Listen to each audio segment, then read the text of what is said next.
इथे आम्ही फुल एनर्जी घेऊन बाहेर पडलो, पण काय करणार, आम्हाला काय माहीत होतं की पुढचे आमचे सगळे प्लॅन्स असे स्पॉईल होणार आहेत आणि ठरवलेलं काहीही तेवढं काही व्यवस्थित झालंच नाही आज.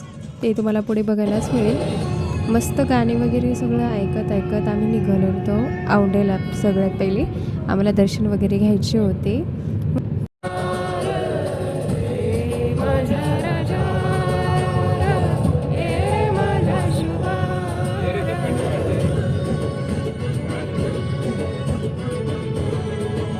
इथे वाटेतच एक रेणुका मातेचं सुद्धा मंदिर लागतं आणि पुढे येऊन बघितलं तर एवढं वातावरण खराब झालेलं होतं. पूर्ण हवा वगैरे सुटली होती. बघताय ना, एवढं सगळं वातावरण बिघडलेलं होतं आणि आम्ही तर आता बाहेर पडलेलो होतो.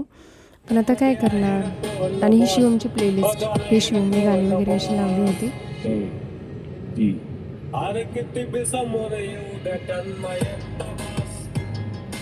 तिथून नंतर आम्ही मंदिराकडे जायला निघालो. वाटेतच बेलफूल असं मावशी विकायला बसलेल्या असतात. तिथून आम्ही बेलफूल वगैरे घेतलं आणि शिवमचं आणि गोलूचं असं चालू होतं की आम्हाला हे घेऊन द्या, आम्हाला ते घेऊन द्या. तिथे पोहोचलं नाही की त्यांचं कुठेही असं चालू असतं. नंतर आम्ही मंदिरामध्ये प्रवेश केला. नंतर गर्दी बघून आम्ही तर थक्कच झालो आणि आम्हाला असं घरीसुद्धा वाटत होतं की ते म्हणत होते की आपलं दर्शन होईल नाही होईल याची काही गॅरंटी नाही आहे. कारण सध्या धोंड्याचा महिना चालू असल्यामुळे गर्दी असतेच आणि वातावरणसुद्धा बिघडलं. अचानक पाऊससुद्धा चालू झाला.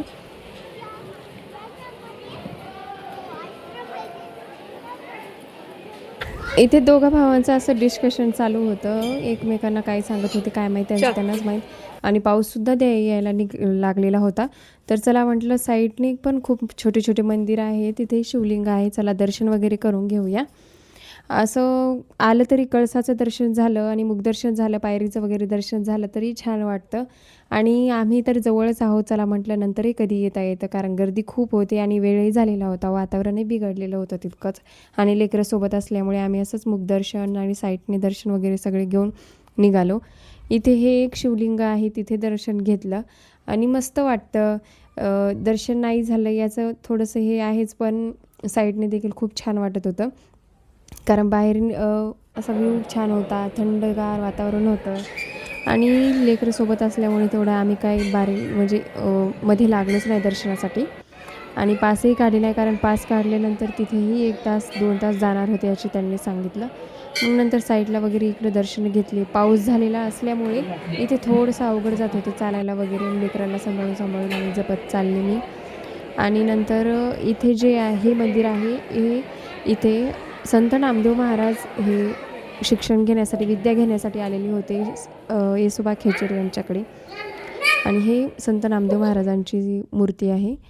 नंतर दर्शन वगैरे घेऊन इकडे बाहेर आलो आणि मुलांचं असं चालू होतं की जणू काही घरीच आहे. त्यांना धिंगाणा मस्ती सुचत होती, कारण मस्त छान इथे वाटत होतं, मोकळं मोकळं वाटत होतं, त्याच्यामुळे ते पळत सुटले होते.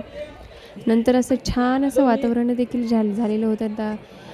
त्याच्यामुळे इकडूनसुद्धा साईडने दर्शन घेतात. हे पायरीचं दर्शन असतं मेन. मग आम्ही तिकडून दर्शन घेतलं आणि नंतर बाहेर इकडं आलो तर बघताय ना, शिवम आणि गोलू तिकडेसुद्धा मस्तीच चालू आहे त्यांची. इकडे या, इकडे या, असं ते कितीही त्यांच्या मागं पळालं तरी त्यांचं चालूच होतं. म्हणलं चला जाऊ द्या, खेळू द्या त्यांना. तोपर्यंत आपण मस्तपैकी असे छान फोटोज वगैरे काढून घेऊयात. आलोच आहे तर तितकीच आठवण. आणि मस्त फोटो वगैरे काढले 3-4.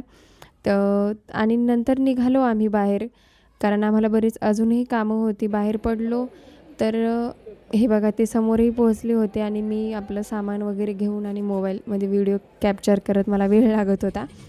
नंतर त्यांनी असं ठरवलं की चला आपण मूव्ही बघायला जाऊ. सो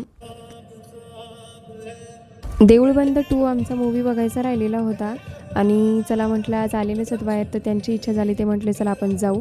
आणि मुलांना झोप येत होती म्हणून त्यांनी असा फोन दिलेला होता. ते स्पीड वगैरे वाढत होती गाण्याची आणि म्हणजे दुपटीने स्पीड वाढून ते मस्त गाणं वाटत होतं आणि त्यांनाही हसायला येत होतं.